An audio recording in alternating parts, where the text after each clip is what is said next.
ఏమిటి పిల్లలు ఏడ్చినప్పుడు కొన్ని సందర్భాలలో ఒక చాక్లెట్, ఒక బిస్కెట్ వాళ్ళకి కావాల్సినవి ఇస్తే మేబీ రీజన్ అనుకుందాం. ప్రతిసారి అదే అలవాటు చేయటం వల్ల వాళ్ళలో మూఢత్వం, ఆ స్వభావం అనేది పెరిగిపోయి వాళ్ళు ఎలా మారిపోతారంటే, ఓకే, నేను ఏడిస్తే మా అమ్మగారు ఏదైనా చేస్తారన్నమాట, నేను అలిగితే నాకు కావాల్సింది వచ్చేస్తుంది అనమాట. చూడండి, అందుకే యవ్వన కాలంలో వచ్చినటువంటి చెల్లెమ్మలు కానీ, యవ్వన కాలంలో వచ్చినటువంటి తమ్ముళ్ళు కానీ ఎలా అయిపోతారంటే, వాళ్ళు ఎవరినో ప్రేమిస్తారండి, ఎవరినో ఇష్టపడతారండి, వాళ్ళు ఏదో కోరుకుంటారండి. ఇంకా తల్లిదండ్రుల దగ్గరికి వచ్చి వాళ్ళు బ్లాక్మెయిల్ చేస్తారు. ఎట్లా అంటే, ఇదిగో నేను అతన్ని వివాహం చేసుకోవాలి, అతను నా లైఫ్ పార్ట్నర్గా ఉండాలి, నువ్వు ఒప్పుకుంటావా భోజనం తింటాం మానేయమంటావా, నువ్వు ఒప్పుకుంటావా చెయ్యి కోసేసుకోమంటావా, నువ్వు ఒప్పుకుంటావా కిందకి దూకేయమంటావా, నువ్వు ఒప్పుకుంటావా పాయిజన్ తాగమంటావా, నువ్వు ఒప్పుకుంటావా ఇది చేయమంటావా, నువ్వు ఒప్పుకుంటావా అంటే ఎలా మారిపోయింది అనగానే, వాళ్ళు ఒప్పుకోకపోతే ప్రాణం తీసేసుకుంటారు. వాళ్ళు ఒప్పుకోకపోతే అంటే మనం ఏం నేర్పించాం చిన్నప్పటి నుంచి? ఎందుకంటే మూఢత్వం నేర్పించాం, మంచితనం కాదు, మూఢత్వం నేర్పించాం. అందువల్ల యవ్వనేచ్ఛల నుంచి దూరంగా పారిపోవలసినటువంటి ఆ పిల్లలు యవ్వన కాలంలో యవ్వనేచ్ఛలకి దగ్గరైపోయారు, దేవునికి దూరంగా మారిపోయారు.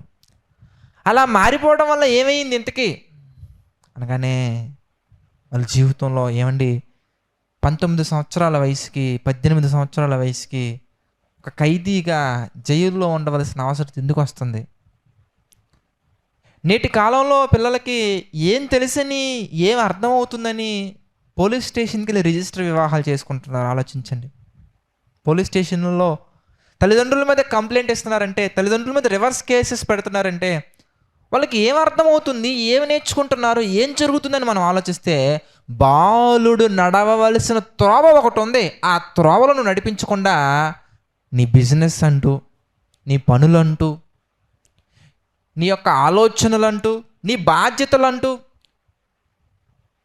అన్నీ చూస్తున్నావు, కానీ నీ కుమారుడు నీ కుమార్తె భవిష్యత్తు చూడలా. అది చూడకపోవటం వల్ల అండి 10th క్లాస్ ఎగ్జామ్స్కి రాయటం కోసం వెళ్ళి ఆటో డ్రైవర్తో ఒక సిస్టర్ వెళ్ళిపోయారంటే, ఏంటి ఇదంతా, ఎందుకు ఇలాంటివి జరుగుతున్నాయి? ఎందుకు 10th క్లాస్ అంటే ఎంత వయసు ఉంటుందండి? మహా అయితే ఒక 14, 15, ఒక 16 వేసుకుందాం పోనీ. 16 ఇయర్స్ వయసులో, 16 ఇయర్స్ ఏజ్లో ఒక చెల్లెమ్మ అలా వెళ్ళిపోవటం అంటే, పోనీ ఒక ప్రాంతంలో ఒక చెల్లి మాత్రం అనుకుంటే కాదండి, ఒక 2-3 సంవత్సరాలు అటు ఇటు తేడా అంతే. ఇంటర్లో వెళ్ళిపోయే వాళ్ళు ఉన్నారు, 9th క్లాస్లో వెళ్ళిపోయే వాళ్ళు ఉన్నారు. ఏమండి, కొన్ని పరిస్థితులను బట్టి ఒక స్కూల్ నేను విజిట్ చేయాల్సిన అవసరం వచ్చినప్పుడు అండి, అక్కడ తెలుగు బోధించే ఒక ఉపాధ్యాయుని నేను కలవటం జరిగింది. కలవాల్సిన అవసరం వచ్చింది. అలా వెళ్తూ ఉన్నప్పుడు లంచ్ బ్రేక్ అండి, ఆ టైంలో ఒక అమ్మాయి ఒళ్ళో ఒక అబ్బాయి పడుకొని, 9th క్లాస్ అండి, పడుకొని చక్కగా పోమో ధాన్యము గింజలు చక్కగా తింటూ ఉన్నారండి. అలాగా ఏంటి సార్ మీరు వాళ్ళని ఏమనట్లేదు, చూసి అలా వచ్చేస్తున్నారంటే,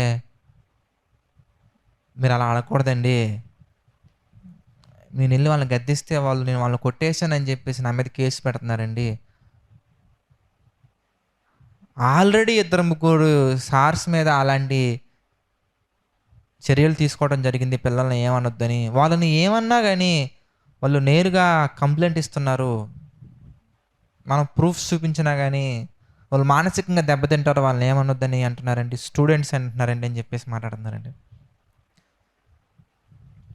ఎంత ఉపాధ్యాయులైనా, ఎంత టీచర్స్ అయినా, సార్స్ అయినా కానీ వాళ్ళు ఎదగటానికి సహాయపడతారు, కానీ వేరుల్లోనే ప్రాబ్లం ఉంటే ఎలాగండి, రూట్స్లోనే ప్రాబ్లం ఉంటే ఎలాగండి?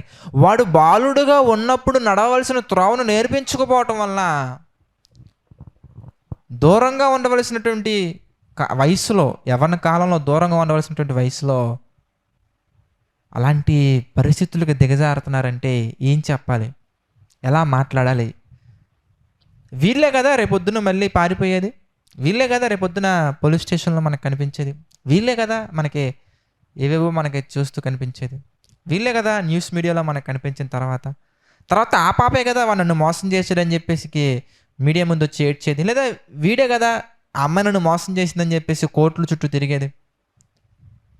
ఏంటి ఇవన్నీ అని మనం ఆలోచిస్తే, my dear brothers and sisters, my dear parents, problem ఎక్కడుందంటే గారాబం చేస్తాం మనం.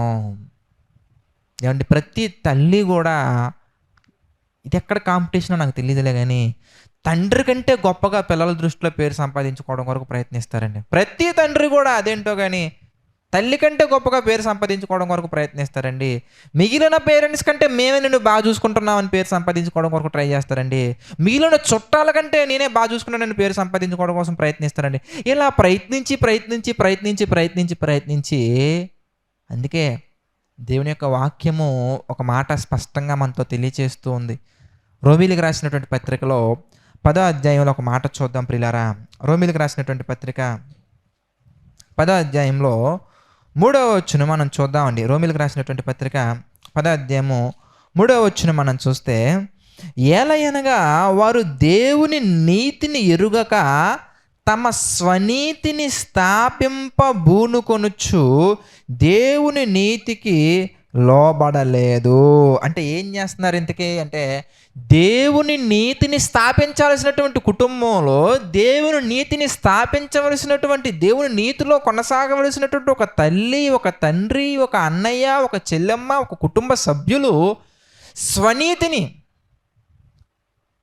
అంటే దేవుని కంటే ఎక్కువగా కనపరుచుకోవాలి, మిగిలిన పేరెంట్స్ కంటే ఎక్కువగా కనపరుచుకోవాలి. ఒకే కుటుంబం కదా, తండ్రిని గొప్పగా చూస్తే ఏంటి, తల్లిని గొప్పగా చూస్తే ఏంటి, ఎవరిని చూసినా చూడకపోయినా నువ్వు చిన్నపిల్లల హృదయంలో కూడా మీ నాన్న మంచోరు కాదు. చూడండి, ఒక తల్లి కుమారుణ్ణి కానీ కుమార్తెని కానీ దండిస్తున్నప్పుడు సడన్గా తండ్రి వచ్చారనుకోండి, ఆ పిల్లల్లో ఒక ధైర్యం వచ్చేస్తుందండి. డాడీకి చెప్తా, నీ మీద కంప్లైంట్ ఇస్తా, డాడీకి చెప్తా, నేను డాడీని కొట్టమని చెప్తా అన్న వెంటనే డాడీ కూడా బుద్ధి లేకుండా బుర్ర లేకుండా పిల్లల మాట విని వాళ్ళ ముందే తల్లిని కొట్టేస్తారండి. కావాలని కొట్టరు, ముద్దుకే. అప్పుడు వాడు కూల్ అవుతాడండి, కామ్ అవుతాడండి. అప్పుడు మనం ఏం నేర్పించాలి వాడికి? తప్పు నాన్న, అమ్మ మీద అలా కంప్లైంట్స్ ఇవ్వకూడదు, అలా మాట్లాడకూడదు, మమ్మీ కదా, అమ్మ కదా, ఇది కదా నేర్పించాల్సింది. వాడు ఏదో అన్నాడని చెప్పేసి నువ్వు వాడిని ఆడి ముందు అలా కొట్టేస్తావు. ఇంకా కజిన్స్ ఉంటారు కదండి, మామయ్య లేదంటే అత్తయ్య లేదంటే అక్క చెల్లెలు ఉంటారు కదండి, వీళ్ళ మీద కూడా పిల్లలు కంప్లైంట్స్ ఇచ్చినప్పుడు పిల్లల మాటలు విని పిల్లల ముందే కొట్టడం నేర్చుకుంటే, అంటే ఏంటి, ఇక్కడ ఫాదర్ హీరో అవ్వాలి, దేవుడు విలన్ అవ్వాలి. దేవుని యొక్క మాటలు విలన్ అవ్వాలి, దేవుని యొక్క మార్గం విలన్స్గా మారిపోవాలి. దేవుని యొక్క మార్గాలు అనేవి నచ్చకూడదు, ఫాదర్ మాత్రమే హీరో అవ్వాలని చేసావు కనుక వాడు పెద్ద అయ్యాక నీకంటే మంచి హీరోని చూసుకున్నారు, మంచి హీరోయిన్ చూసుకున్నాడు, అందుకే నిన్ను వదిలేసి వెళ్ళిపోయాడు అంతే. చూసారా ఎంత దారుణం.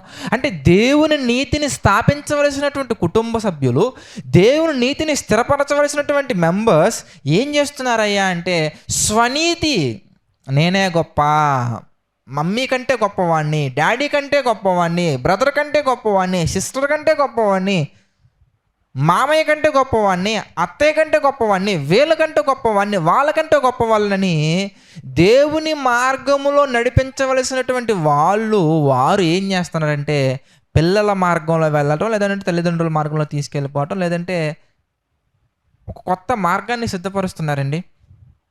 There is new path.